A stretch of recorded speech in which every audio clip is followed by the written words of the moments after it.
Here we are again. We're back interviewing Scott Brown. He's a Mego collector, and this time we're going to be talking about the world's greatest superheroes, the 8-inch line that Mego produced in the 1970s. Welcome back again, Scott. How you guys doing again, man? What are some of your fond memories about that? Some of my fond memories about world's greatest superheroes. Well, I can tell you this. It started with the solid box Batman, Robin, Superman, and Aquaman. Those were my first four. The Justice League, right? Yep, you're absolutely right. It was the Justice League, but I was young. I mean, I'm talking about I was young. You know, I try to later on in life figure like, well, how young was I? But all I know is I was young enough to where I was still tucked into bed. I know everything solidified itself when I seen the Scooby-Doo episode where Batman and Robin were guest stars, and then everything really came together when I seen my first episode of Super Friends. I was just blown away. I was like, no kidding, that's what I got at the house. And that's pretty much how it started. I was, like I said, I was too young to formulate what to really do with these things, but I just knew that they were kind of cool. I knew that there's something about them. I don't think I had adventures yet, but I remember them clearly sitting on my dresser. I'd look at them at night. I remember the boxes. I remember, it was just so much. And then later on, I think every subsequent year, the whole playability just grew and grew. It just progressed so much till finally we had the whole neighborhood involved, and it was a small neighborhood because I lived in a very rural areas. It's we had a farm. We were surrounded by groves, and there was a couple other houses. And when we get together and play, it was on acres of rocks and concrete and whatever it was. But myself, whatever we could get, at the local stores, which was pretty much what people would call the commons now. Was, like I said, Batman and Robin, Aquaman, Superman, what else? Hulk, stuff. So your friends had the dolls, and you all just put your dolls together and played with them? Absolutely. But I was the oldest kid in the little clique that we had, so I kind of had like better, I guess I just had like better wanting skills that I could convince my parents on what to buy. Because the other kids like a couple of them would come in, like we're trying to, and I was one of these kids look, if you weren't in scale, then you kind of had to go. Like if you pulled a Hot Wheels out when we're playing Megos, you better just leave the party because that ain't gonna Bye-bye. It just doesn't go together. There's always like one wise guy that would have like try to bring a stuffed animal into the mix. I'm like, that ain't gonna work, or just things that don't go along, and it's like, so we had to, we try to put a lot of realism into make-believe playing, and then of course there was, it wasn't just world's great, it was everybody, everything Mego was pretty much turning out what we had, and anything compatible with it, I got to give credit to LJN and their emergency figures and SWAT and rookies, because you absolutely essentially needed these people, because otherwise everybody in your neighborhood was a superhero, kind of like the CW show now. Everybody on Arrow is on that island. Everybody in Flash is a metahuman. They're great shows, but we wanted to mix it up a little bit. I kept seeing in comic books, I'm looking at all these other Mego figures. I'm like, wow, man, my stores just, and I was, I was too much of a chicken to go into like Zayre's. That was my store where my Megos were at. I was too chicken to go into Zayre's and buy a Batgirl or a Supergirl, because I just knew as soon as I made that purchase, everybody that I grew up with, everybody that I knew, everybody from counties from miles away would have seen me make this purchase, and that would have been it. You didn't want to get laughed at for buying girl dolls. Yeah. That's it. I mean, my life would have been over. So I never did. But I'm looking in these comic books. I'm like, golly, they're all here. So I don't know how I did it, but I taught my parents. I'm like, look, this is what we got to do. I don't know. I did some marketing. Seemed like we keep going. We keep buying these same things. Let's branch out. I've talked them into it. I was able to pick. It was a case full, and I think it was 14 figures that I picked from Heroes World, which is I think it's a famous place in New York. I know, forgive me if I just said it the wrong place.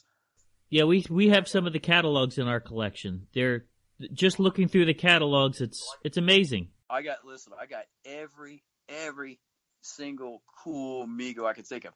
Now, mind you, I for some reason, I never knew that there was such a thing as a removable cowl Batman and a removable mask Robin till I was in my I never 20s. had that either. Had no idea about it.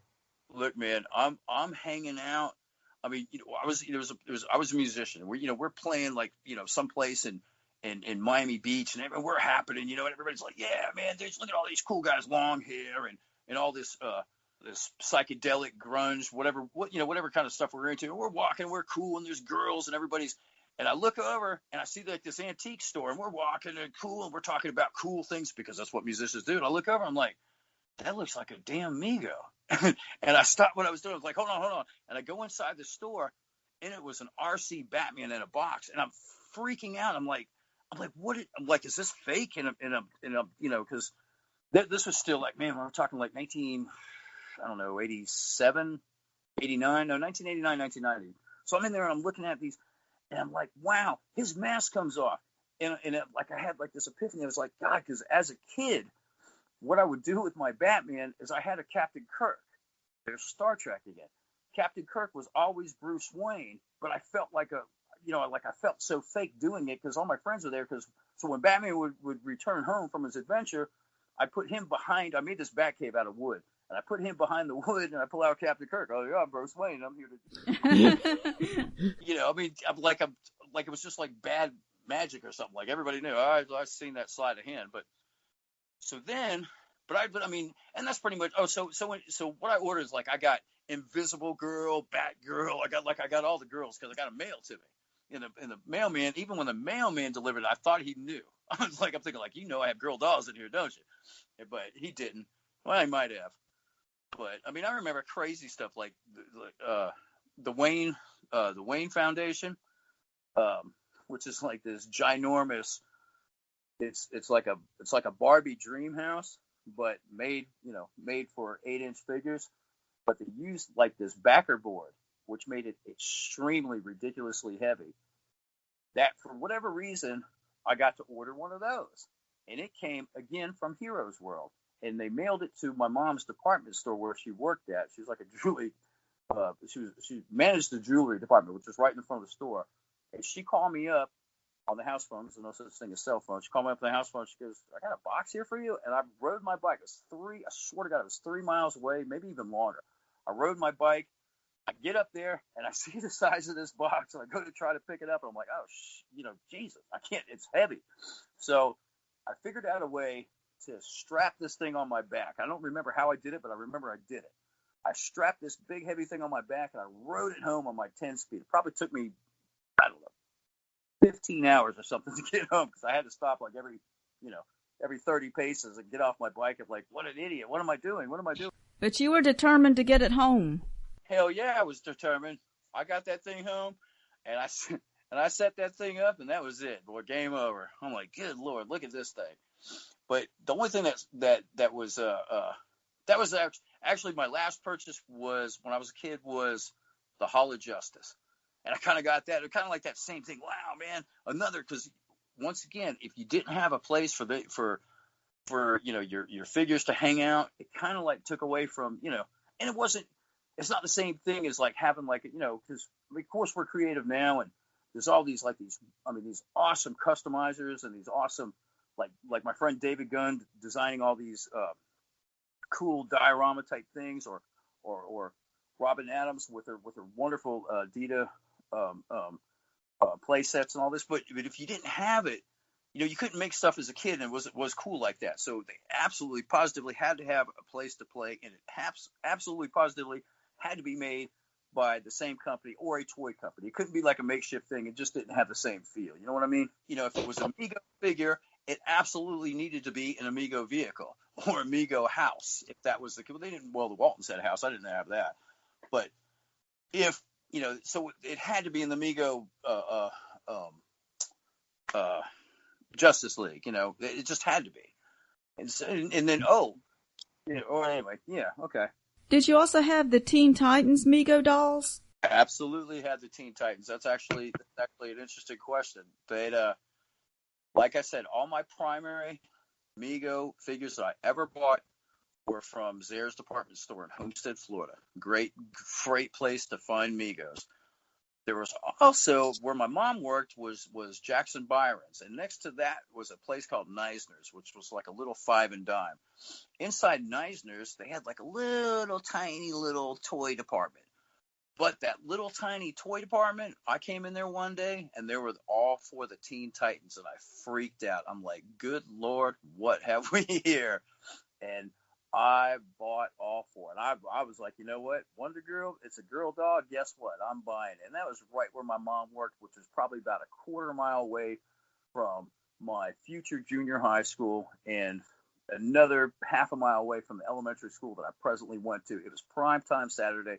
There was a 90% chance I was going to run into somebody I knew. And here I am with a girl doll with 3 other action figures. And I just didn't care at that point. I thought, good Lord, my dreams have been, everything that I've ever wanted has been answered right then and there. That's right, because you had what you wanted. That was cool. I was fortunate to have that stuff, around me, and then we started growing up, and then, as we grow up, life starts knocking at your door like, hey man, time to put down the toys, guy, and get out and go live life, because that's what you're supposed to do. I was like, yeah, okay. So that's pretty much what I did. And you know what? And I forgot about that. I still collected comic books though, which is the weird thing, because I was adamant about that. But I even kind of quit that when I was like 18 or 19. But I had a massive quit. But anyway, I started going out in the world, and this is like the late 80s, early 90s. It was around then, and I'm a musician, and I'm playing. I'm doing circuits. I'm playing, big places, small places, crazy places. They're all crazy, but that whole recipe that comes with that, man, I was doing it. I was like the Gary Busey and the Keith Richards and the Keith Moon all wrapped up into one. And it was a crazy way. And I was involved with that and like all this stuff. And then years and years and growing up and, and whatever and this and that. And it always in the back of my mind, I was like, gee, I remember that day out in my backyard, or I remember that walking into that Neisner's, or I remember seeing that big, huge wall display in Zehrs. There was one point, like in 1977 or 78, where Zehrs had the whole back wall, and it was nothing but Mego, 8-inch figures. I remember seeing a big cloud of yellow, which was Supergirl and Shazam and all, just carded figures out. Just incredible. And I would think about those things, and then finally, I don't know, like sometime 10 or 12 years ago, I just, I was driving down that same road and I stopped and I made a turn. I was like, I'm done. Just like Forrest Gump did when he's finished running, like, I'm through now. And that was it. And I found eBay and I started getting these things again. And now here we are talking to you about, I'm sitting in a room filled with nothing but Mego. That's awesome. Yeah. You rediscovering your childhood passions, which we did too. Absolutely. Isn't it the best? It is, like going back and recollecting things. Yeah, we love it.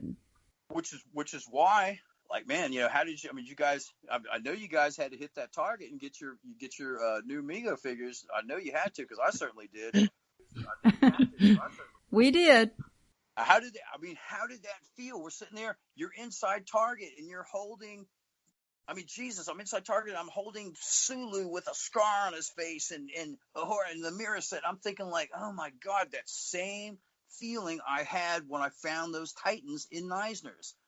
And it's 40 years later or whatever. God, did I just age myself? Maybe not 40 years. It's a long time after that. And here I am. And I get that same feeling. It's like I call my wife. I was like wife of mine. I'm looking at the blah, blah, blah. He's like, whatever, and click, and I'm like, hello. But,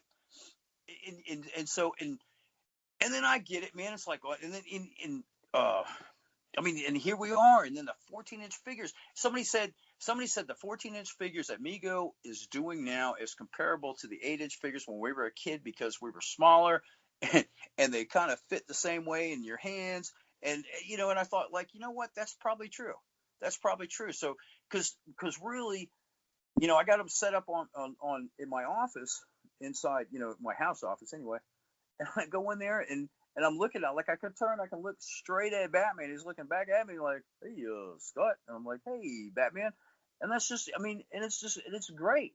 It's absolutely fantastic. You got to figure kids now, they can figure if you're 6, 7, 8 years old and you go to a store and there's a DC superhero doll that's 14-inch doll. That's roughly a third of their body size. And it's only $20? Exactly. I mean, what Mego is now doing is incredible. Okay, Scott, thanks for sharing your World's Greatest Superheroes memories with us.